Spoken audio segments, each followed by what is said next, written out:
Okay, so yun nga mga dre, so another day, another bike na naman ulit tayo. And today, ayan, mapapansin natin na mabuti na maraming sharp edges itong harap ng motorsiklo na to. Battery type na po pwedeng gamitin dito mismo sa unit na to is 12 volts na 7AH.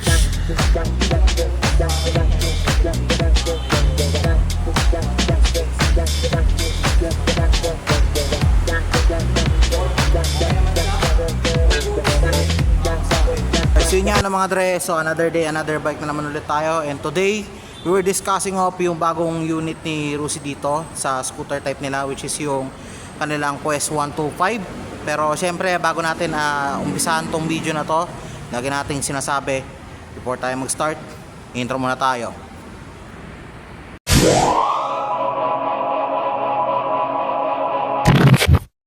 Okay, so introduce ko lang muna sa inyo mga dre. Kagaya ng sinabi ko kanina, ito yung panibagong unit na scooter ni Rusi, which is yung Quest 125 na nirelease lang nitong December. So, ngayon, dito mismo sa video na to, bibigyan ko lang kayo ng a little bit of walkthrough and syempre, summary na rin sa kanyang technical specs dito mismo sa motor na to. Okay, so, simulan na natin. So, ang kanyang displacement is naka 124.6cc displacement of engine na rin ito, single cylinder, then 4-stroke, then naka air cooled pa rin ito, GY6 na rin yung kanyang makina, then also naka automatic CVT transmission na rin po ang kanyang transmission.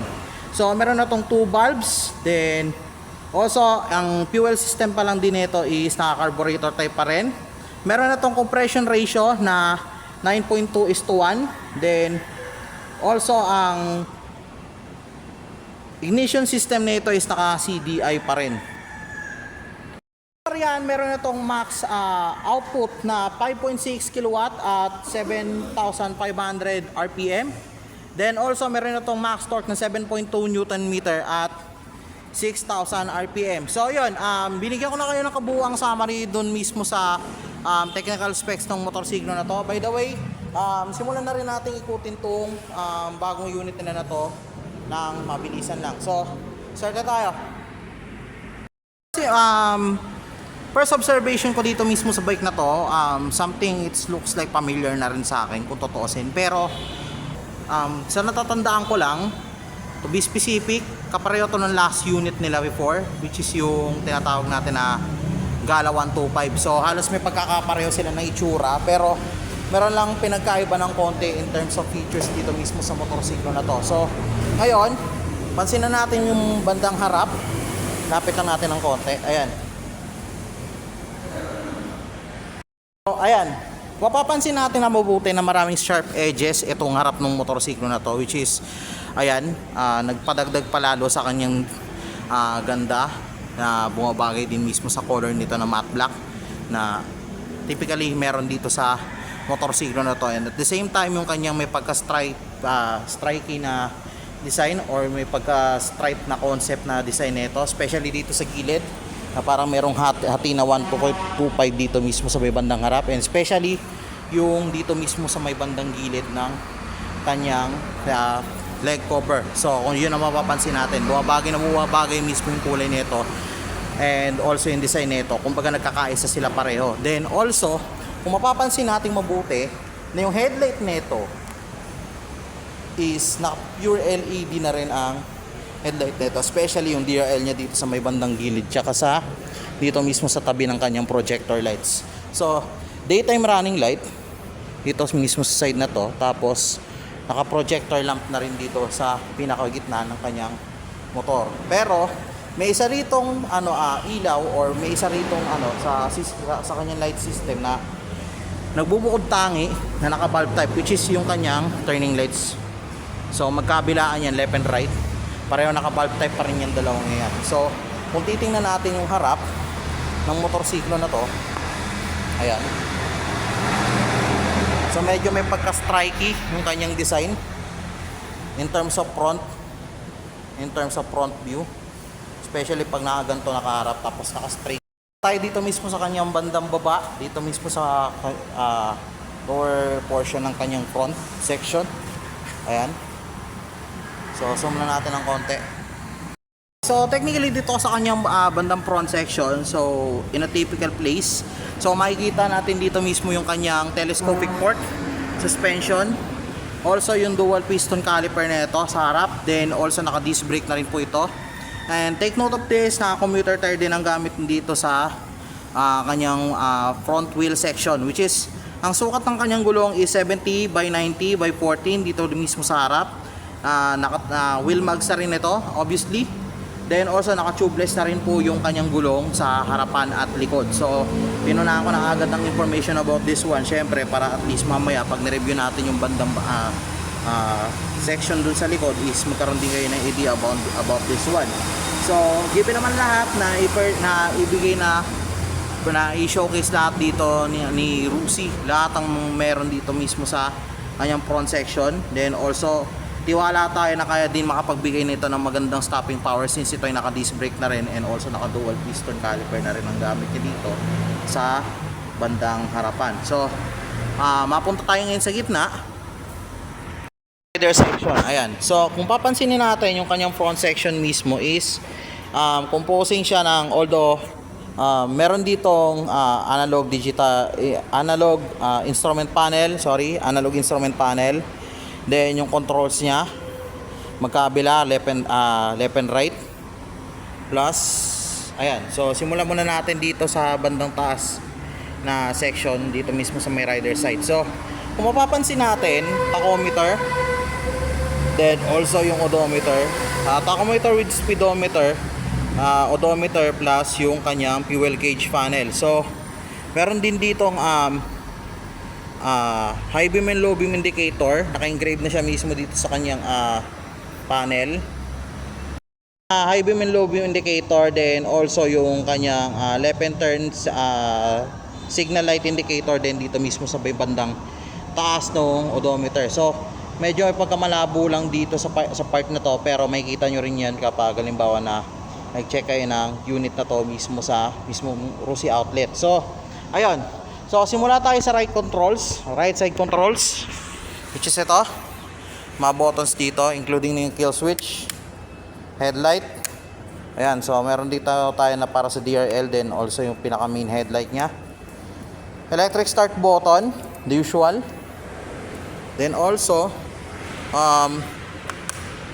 yung kanyang high beam and low beam, plus yung kanyang horns, then yung kanyang turning light na switch, plus meron siyang choke dito since ito yung naka-carburetor type pa rin. So ito, in case of emergency po, pwede nyo rin gamitin to. Plus ano pa bang meron dito sa may bandang gitna kung mapapansin natin? So dito Susi pa rin yung kanyang itong model na to is naka key type pa rin ng kanyang yung ginagamit niya pang para mabuksan yung makina. Then also magkabila yung kanyang side pockets dito mismo sa may front. So the beautiful thing here is pareho silang may kalakihan. Yun nga lang, meron ako isa nakikitang disadvantage din dito, pero looks good naman din, okay lang din naman. Tingin ko hindi hindi naman siya totally ganoon laking disadvantage kung tutuusin. Bakit? Kasi kahit pa paano, goods na rin naman ang may side pocket. Yun nga lang, wala nga lang siyang USB charging port dito mismo sa part ng left side pocket na to. Pero okay lang naman din. Tingin ko po pwede rin naman kayo magpagawa or magpalagay nito something here dito mismo sa may kanya side pocket. Kasi marami naman halos gumagawa or nagmo-modify dito sa part na yun Pero kaya wala rin naman nakikitang problema kung tutuusin. Okay, so next one, utility hook. Syempre hindi na nakakalimutan yan. Meron talaga basta scooter ang gamit, mga gantong klase ng scooter, meron talaga nakalagay ng utility hook dito. So yung utility hook dito is naka-fix, and eventually ayan, ay hindi, may tornilyo. So detachable din pala to. Ayan, so pwede mong tanggalin rin kung pwede ka magpalit kung gusto mo. Ayan, plus footboard. Ayan, so yung footboard nila hindi naman masyadong kasikip or kaluwag, sakto lang, okay din. Then tamang-tama lang din para sa mga short riders natin na gusto mag-avail ng gantong unit. Plus punta tayo dito sa kanyang underseat. By the way, ito pala munang upuan. Ayan, so may pagka-wrap texture, which is good din. Para at least mas makapit nga naman yung dun sa pag-uupo yung mismong rider dito mismo sa motorsiklo na to or while riding this bike. Same time, syempre kailangan nating alamin kung anong meron dito sa kanyang underseat. Hiramin muna natin saglit yung kanyang susi. Ayan, so meron siya susian dito, pwede natin gamitin to open it up. Yan, so ito yung under the seat compartment, which is ito, battery section, small compartment, then fuel tank. So battery type na po pwedeng gamitin dito mismo sa unit na to is 12 volts na 7Ah.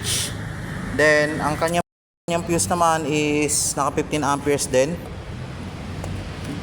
So yun ang po pwede natin gamitin na battery dito. Then also meron tayong maliit na compartment, so po pwede na tayo siguro makapaglagay ng iba pang mga necessities natin dito, including yung tools.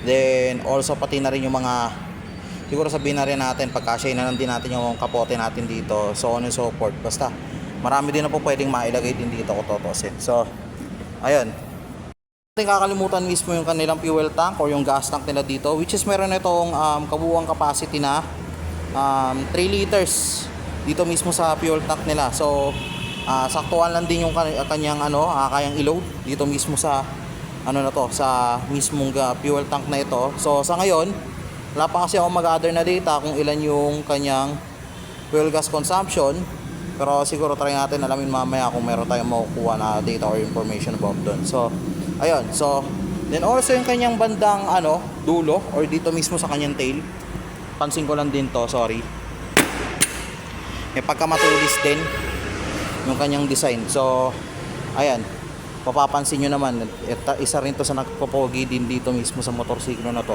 So syempre unahin natin yung pinaka bottom rear section, which is technically ayan, consisting of, ito yung kanyang tapakan, sangkasan.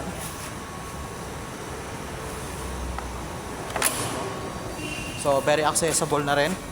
Plus makikita rin natin yung kanyang single shock suspension dito sa may bandang kaliwa, air filter section, then yung kanyang CVT. Pero meron na rin din dito na na-include na yung kanyang mismong kickstart. So in case of emergency, kapag halimbawa na hindi kayo makapag start through using your electric start button dun mismo sa harap, is pwede nyo gamitin itong kickstart as an emergency one in case na hindi kayo makapag open ng motor or suddenly nawala ng power yung motor nyo. So kadalasan ginagawa yan ng iba kapag nawala ng power yung kanilang battery, or especially pag nalolobat sila. Maraming incidents na ganyan yung nangyayari, including sa akin, nangyayari din talaga yan. So ayun, so kanyang brakes dito sa likod is naka drum brake pa rin. So traditional drum brake din, plus naka commuter tire din yung kanyang likod. So as what I've said before, yung kanyang rear tire is naka commuter tire din, naka tire mags na rin ito. And also dito mismo sa part na to is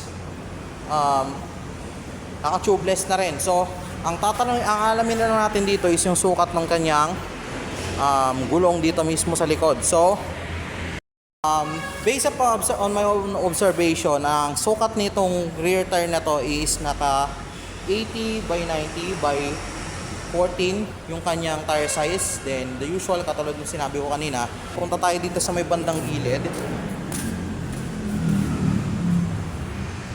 So dito mismo sa kanyang bandang gilid is naka-extended tire hugger na rin po ito sa may likod.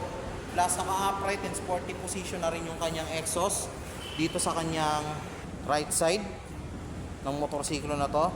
Plus kung mapapansin natin mabuti, naka-single sided lang yung kanyang swing arm dito mismo sa kanyang rear section, dito mismo sa kanyang wheels. Okay, so bigyan ko lang kayo ng konting idea. Yung oil capacity nitong motorsiklo na to is technically umabot siya ng 800 milliliters or 0.8 liters para kung sakasakali mag-change oil kayo dito mismo sa motorsiklo na to. Then other than that, take note of this, valve type pa rin yung kanyang integrated taillight dito sa may bandang likod, especially ito nasa gitna, tsaka yung magkabilang signal lights dito mismo sa part na ito. So, part type pa rin yan, all of them. Wala pa naka-LED dyan. Based on my own observation dito mismo sa motorcycle ito. So, sa ngayon, nakikita natin yun is yung kanyang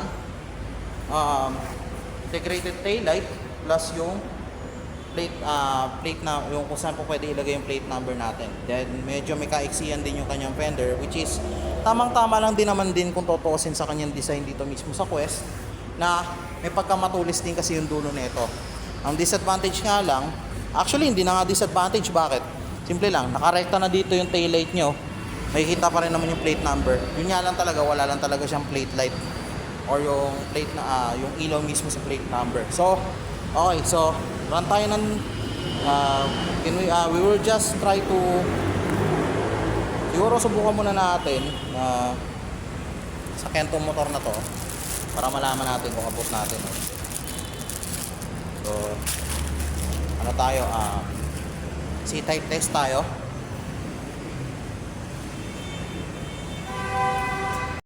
So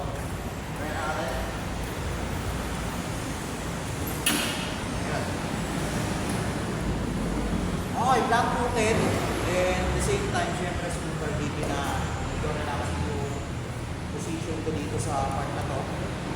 Ayan, abot na abot, yung pacing, then also, hindi naman ganun ka-struggling kahit medyo maliit, medyo sakuan ng space. Okay naman siya, all goods, then makakasabi, okay rin.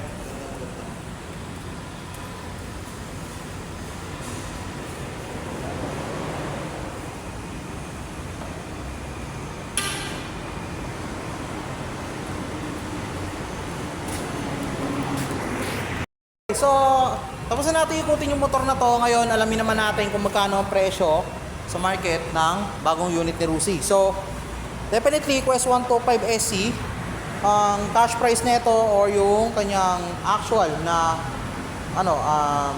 SRP is nagkakalaga ng 50,000 pesos to be exact. So, meron tayong dalawang klase ng installment method dito, which is pwede ka mag-down ng at least 2K. Wow, 2K mura. 2,000 pesos, pwede ka mag-down payment kung kukunin mo siya ng installment. So, ang magiging hulog mo is for 12 months is 5,575. Then also pag 24 is 24 months, take note 3,175. Then also kapag 3 months na 36 months is 2,300 pesos to be exact. So take note, laging may rebate yan, 300 pesos per 300 pesos in per month. Basta updated yung hulog mo. Then also, kung straight monthly mo naman siya kukunin, good news, meron din silang ino-offer dito na no down payment, straight monthly. So in one consecutive year or 12 months, kailangan mong magbayad ng at least, mag-uumpisa ka na agad na maghulog sa pagkakuha mo na itong motor na to ng 5,755. Then also, kung 24 months mo naman siya nangulugan, is kailangan magbigay ka kagad ng 3,275 pagkakuha mo na itong unit na to. Then also, kung 36 months naman is 2,450 yung kakukulang halaga ng monthly amortization para dito sa motor to. So, yun nga mga dre, I hope nagustuhan nyo yung video na to. So, yun nga, keep safe, ride safe everyone. Thank you. So, hanggang sa muli, antayin nyo, meron pa tayong isa pang unit na re-review dito na i-release na raw.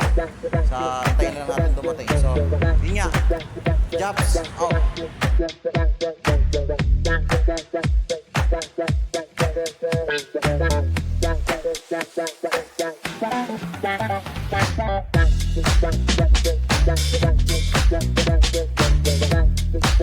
Kaya pala mga dre, so available yung kanilang matte black dito, gloss white, tapos mamaya pupuntahan natin sa harap, gloss blue. So dito lang yan sa Rusi Caloocan. Punta lang kayo dito. Out.